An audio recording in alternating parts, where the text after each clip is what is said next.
네, 예고해드린 대로 김준영 조국혁신당 의원 만나봅니다. 어서 오십시오. 네, 안녕하십니까. 미국 다녀오셨죠? 예, 다녀왔습니다. 예, 언제 귀국하셨죠? 전 미국 갔다 또 몬트리올 갔다 해서 실제로 미국은 지난주 월화에서 예, 신문에도 났습니다만 좀 여야 그러니까 국힘 4명, 예. 민주 4명 그리고 저 이렇게 해서 9명이 예. 대규모 방미단을 이제 트럼프 행정부에 대한 대응책으로 예. 예, 조야 인사들 다 만나고 왔습니다. 예. 자, 굉장히 중요한 때 같은데요. 네, 예. 트럼프 2기 어떻게 평가하십니까? 우리나라랑 관련된 부분을 좀 집중적으로 설명해 주세요. 예, 1기가 그냥 사고라고 얘기하면 예. 2기는 이제 패턴이다. 예. 그러니까 이제는 우리가 생각하는 것보다 훨씬 트럼프가 질서를 완전히 흔들어 버릴 것이다. 예, 거기에 대한 기대하는 부분도 있겠지만 대체적으로 우리가 가장 큰 충격파를 받을 것이고요. 예, 저희가 최선을 다해서 조야의 사람들을 예. 만나고 미국의 한국 전문가라든지 예.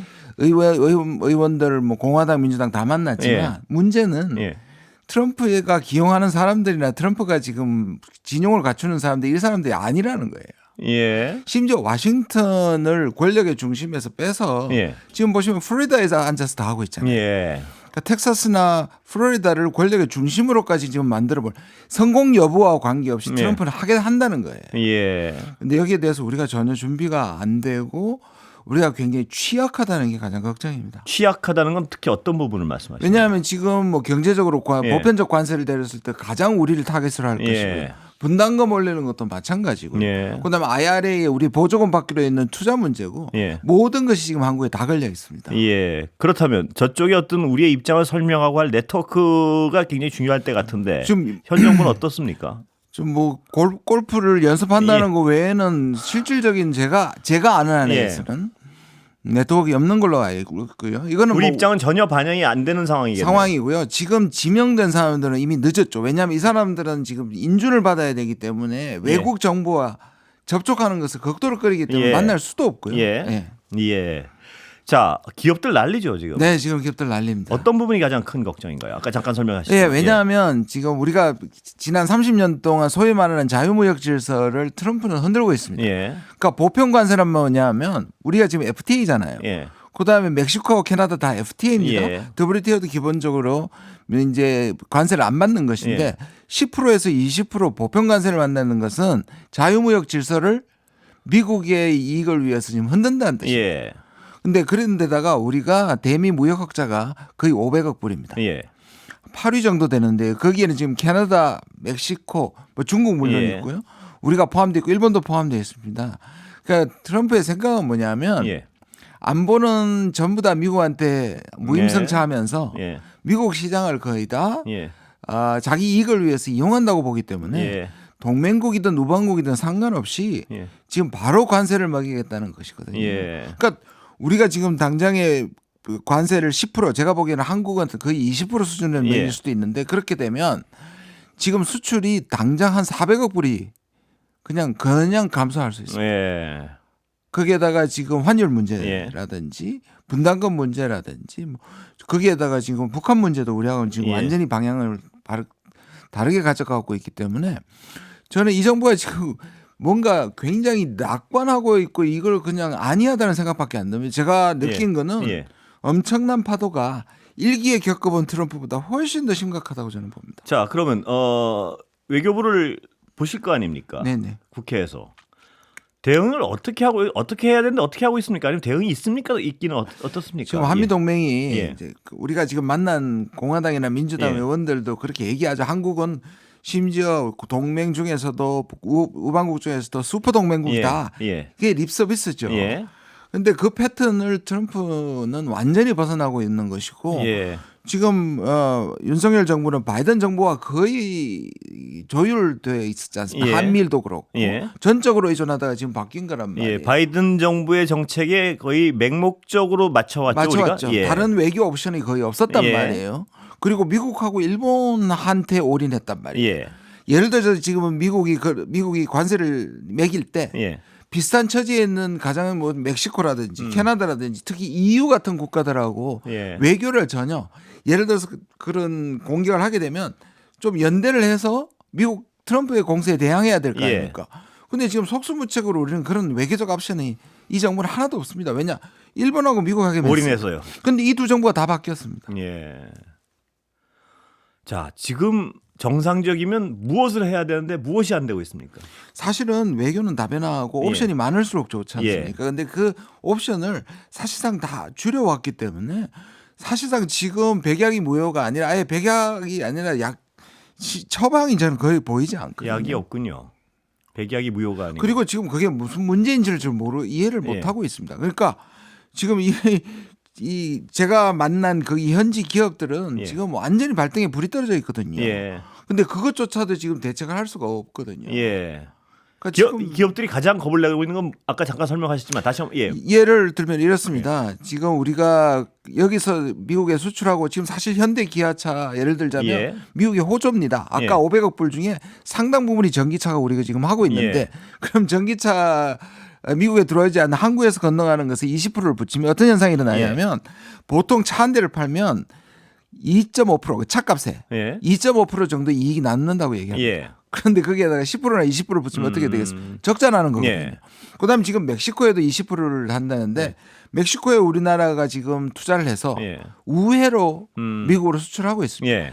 멕시코에 지금 공장에서 25만 대 중에 15만 대가 예. 멕시코를 통해서 미국으로 들어가는데 그 우회로도 없어지는 거군요. 우회로도 없어집니다. 예. 거기에다 베트남, 중국 전부 다 예. 지금 우회하고 있는 것들이 다 막힐 위기인데 지금 거기에 대해서 전혀 대책이 없고. 거기다가 수출은 그렇게 직접적인 관세 타격을 받는데 네. 환율도 거기 엎치는데 덮치고 있죠 지금. 그렇죠. 거기에 대해서 지금 미국은 그렇게 하게 되면 오히려 미국이 강달러가 예. 되고 지금 1,400원이 오히려 저점이 되나요? 저점이 될 가능성도 꽤 있어 보입니다.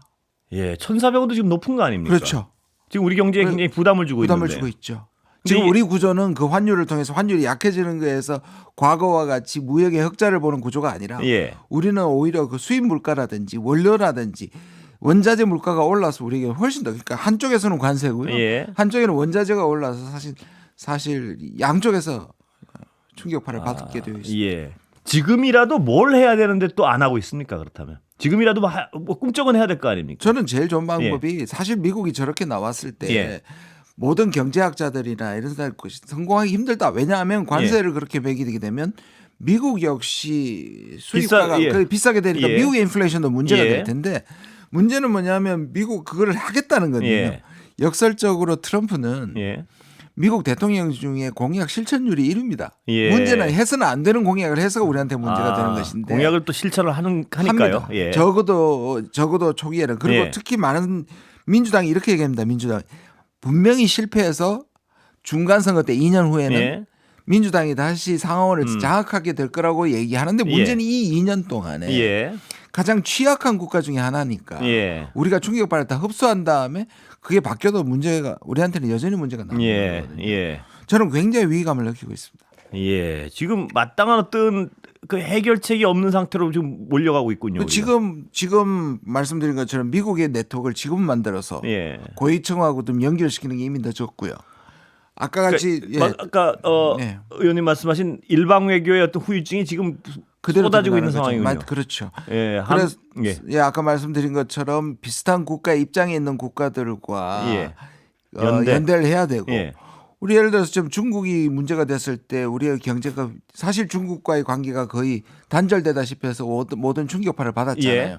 지금 미국은 중국한테는 60% 관세를 때린다 그러는데 우리가 뭐냐면 우리가 중간재를 만들어서 중국이 완제품을 해서 수출하게 됩니다. 예. 그럼 중국이 미국의 수출이 길을 막힐 때는 한국에서 수입을 안 하게 되겠죠. 예. 그러니까 중국도 막히게 되는 겁니다. 예. 그리고 중국과의 관계도 좋았던 게 아니고요. 아니고요. 예. 거기다 러시아는 지금 우리하고는 거의 다 지금 파탄 직전에 있고 예. 우리가 지금 이번에도 특사단이 와가지고 내용은 말하지 않겠지만 특사단 온 이유는 뻔하지 않습니까? 살상 무기 제공해달라는 것이고 예. 그거에 대해서 지금 저는 그거부터 벌써 중단해야 되고요. 왜냐하면 러우 전쟁을 트럼프는 지금 종전시키겠다고 얘기하고 있는데 적어도 홀드를 해야 되는데 예. 정부 입장은 뭡니까 지금? 지금 새 나오는 얘기를 보면 오늘도 외통위가 있었지만 전혀 밝히지를 않는데요. 약간의 기류 변화가 다행히도 느껴집니다. 살상 무기까지는 좀 지금은 조금 눈치를 보는군요. 이제 트럼프가 등장하는 것이 확실해진다면은 속도를 조금 조절하는 듯한 느낌은 있는데 제가 뭐 얘기를 안 하니까 확실하게 파악은 안 됩니다. 살상 무기를 지금 주느니 마느니 하는 걸로 우리가 얻을 수 있는 게 뭡니까? 없죠. 그 지금 계속 얘기하는 게 뭐냐면 뭐 지금 우리 국민 여론도 그렇고 물론 러시아가 침략자이지만 예. 우리가 전 세계의 모든 평화를 책임지고 개입할 수 있는 건 아니지 않습니까? 예. 물론 우크라이나에 대해서 우리가 참 가슴 아프게 생각하지만 거기에서 우리가 개입해서 한도 관계가 완전히 파탄 났을 때 예. 우리는 경제는 더 흔들리게 되는 거죠.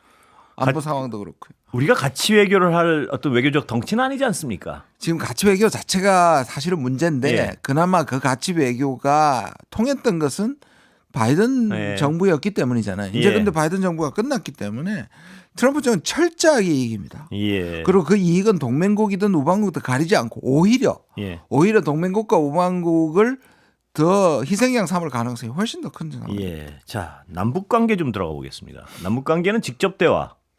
북한 어떻게 다시 좀 그래도 트럼프가 들어오면 이렇게 힘들 거라는 모든 예상을 하면서 야 남북은 조금 기대해 볼 만한 부분이 있는 거 아니야 이런 예상을 하는 분들이 그렇죠. 있었습니다. 그래서 예. 사실상 예. 진보 쪽에서 트럼프 바이든 정부는 아무것도 안 했고 네, 방치죠. 그리고 아무 예. 할 생각도 없이 예. 방치를 했기 때문에 그리고 트럼프는 계속 좋은 관계라고 얘기하고 아까 제가 공약 실천한다고 말씀드렸잖아요. 실제로 트럼프는 그 2018년 19년의 실패가 볼턴이나 이 네오콘들의 방해로 못했으니까 할 거라고 봐요. 손을 내밀 거라고 보는데 시기에 문제가 있고요. 워낙 다른 문제들이 쌓여 있으니까 당장에 할 것이냐 아니면 급한 숙제는 아니군요. 미국으로선. 그게 좀 갈리더라고요. 제가 만나본 그 인사들은 바로 할 수도 있고 아니면 한 조금 더 7대3 정도로 오히려 러우 전쟁이나 지금 관세 문제를 한 다음에 내년쯤에 하지 않겠느냐 하는 사람들이 조금 더 많았습니다. 예. 일단 그래도 접근이라도 하면 우리로선 다른 건 다 지금 엉망으로 손해를 보더라도 남북 문제는 약간 기대할 구석이 있는 건 사실이죠. 어떻습니까? 근데 이것도요. 문재인 정부 때처럼 우리가 중간에 우리가 당사자이기도 하지만 중재자로 들어가서 우리의 입장을 계속 반영을 해야 되는데 지금 정부는 대북 강경책만 하고 있고 모든 채널이 다 끊어졌잖아요. 그러면 어떤 현상이 되느냐 하면은 우리가 방해물이 되는 거예요. 북한한테도 방해물이 되고 트럼프한테도 방해물이 되고. 그러면 어떤 현상이 일어나냐면 둘이가 우리의 그 입장을 반영하지 않고 결정해버리면 그건 또 우리한테는 굉장히 또 타격이 될 수 있죠. 그 방위비 분담 이런 문제 비용 청구는 뭐 어마어마하게 철저하게 할 것이라는 게 일반적 이건 뭐 거의 기정사실처럼 거의 만난 사람들의 100%입니다. 하나도 예외 없이 민주당 공화당은 뭐냐 하면 방위비 분담금은 무조건 올릴 것이다. 무조건 올린다. 근데 그것도 지금 오늘 사실 저는 반대표를 던졌습니다만 사실 1조 5천억에 선방했다고 하고 그다음에 트럼프가 등장하기 전에 이미 합의를 하니까 조금 이게 그래도 협상이 나중에 우리한테 유리하지 않겠냐 얘기하지만 실제로는 트럼프 그거 상관하지 않고 그대로 올리는 것을 아마 강조할 텐데 한국이 지금 윤석열 정부가 미국의 그런 압박에 견뎌낼 수 있는 맷집이나 다른 옵션이 있냐는 거예요. 원래 우리가 외교를 비판했던 거는요. 이 정부 들어서 현 정부 들어서 언론들이 외교를 비판했던 것은 일방 외교의 기조 때문에 요구하지 않는 것도 더 들어주는 경향이 있지 않았습니까? 그럼 트럼프 행정부에서도 그 모습이 반복되면 대단한 비용이 사실 바이든 정부처럼 신사적으로 나오고 뭔가 압박이 적었을 때도 우리는 투자에 대한 반대급부를 받아내지 못했던 게 이 정부잖아요. 한 번도 그걸 요구해본 적이 없습니다. IRA라든지 배터리라든지 그다음 칩스 액트라는 반도체에서 우리 입장을 미국하고 치열하게 협상해서 받아낸 적이 없는 정부가 트럼프처럼 일방적으로 퍼부을 때 저는 이걸 막아낼 수 있는 옵션이나 능력이 없다고 보거든요. 그래서 위기감이 더 커지는 겁니다. 일기 트럼프에서는요. 그래도 관료들이 그 어른들이라 그러는 관료들이 좀 있었죠. 소위 말하는 그 소위 말하는 어른들이 좀 이렇게 트럼프의 행위를 제어하지 않았습니까? 이기는 것도 안 됩니까? 매티스나 맥메스트 이런 사람들이잖아요. 지금 그런 사람들은 지금 다 배제하고 있습니다. 그러니까 완전히 배제하고 네오콘뿐만 아니라 현실적으로 조언하던 합리적인 현실주의자들도 지금 다 배제하고 있지 않습니까? 그럼 우리로서는 군사적 어떤 예상치 못한 군사적 긴장감이 갑자기 대두될 수도 있는 거 아니겠습니까? 그럴 수도 있죠. 왜냐하면 지금 마크 루비오라든지 그다음에 헤그세스라는 그 44세 앵커 출신이라든지 예. 우리가 지금 새 삼두마차라고 얘기합니다. 국무장관, 국방부 장관, 그다음에 안보부 장관들이 다 대북 강경파이긴 합니다. 예. 물론 이들이 아까 말씀드린 것처럼 트럼프 대통령이 일단은 북한에 협상을 한다는 건 좀 좋겠지만 이들의 강경파가 또 번하면 2017년에 트럼프와 김정은 사이에서의 말폭탄 교환과 같은 상황이 올 수도 있죠. 그럴 땐 또 근데 문제는 이 어떤 관료들에 의해서 시스템으로 돌아가는 게 아니고 예. 트럼프 대통령의 어떤 기분에 따라서 좀 즉흥적인 의사결정을 굉장히 우려해야 되는 상황이 올 수도 있겠네요. 그렇죠. 근데 지금 그런 여러 가지 시나리오나 변수에 대해서 우리가 준비되어 있는 옵션이 전혀 없다는 게 문제입니다. 예. 지금 미국에서는 이 트럼프 행정부, 그러니까 공화당, 민주당의 입장은 뭔가요? 보시기에 한국에 대한? 지금 기본적으로 민주당은 예. 이 트럼프 정부의 예측할 수 없는 거에 대해서 다 같이 우려하고 있는데 오히려 벼르고 내 국내적으로는 민주당이 이제 아까 말씀드린 2년 동안에 벼르고 있는 게 사실입니다. 분명히 실패할 것이다. 실패할 것이라고 보고 있는데 문제는 우리가 충격파를 다 받고 난 다음이라는 게 가장 큰 문제죠. 러시아 우크라이나 전쟁은 끝날 수 있습니까? 의원님 보시기엔? 러브 전쟁은 끝나겠다고 얘기를 하고 그다음에 지금 미국이나 유럽은 워낙에 전쟁이 지쳐 있습니다. 그래서 우리 한국 전쟁의 결말과 비슷하게 날 수도 있는데 지금 전선을 그냥 유지하는. 그렇지만 트럼프 대통령이 지는 모습으로는 보통 협상을 안 끝내거든요. 그렇게 보면 지금 생각보다 쉽게 끝나지는 않을 수 있지만 종전 쪽으로 가는 방향은 거의 확실해 보입니다. 종전을 압박하는 건 분명하겠군요. 양측에. 그렇습니다. 시간이 다 돼버렸습니다. 오늘 여기까지 듣겠습니다. 감사합니다. 감사합니다. 또 모시겠습니다. 김준영 조국혁신당 의원이었습니다. 고맙습니다.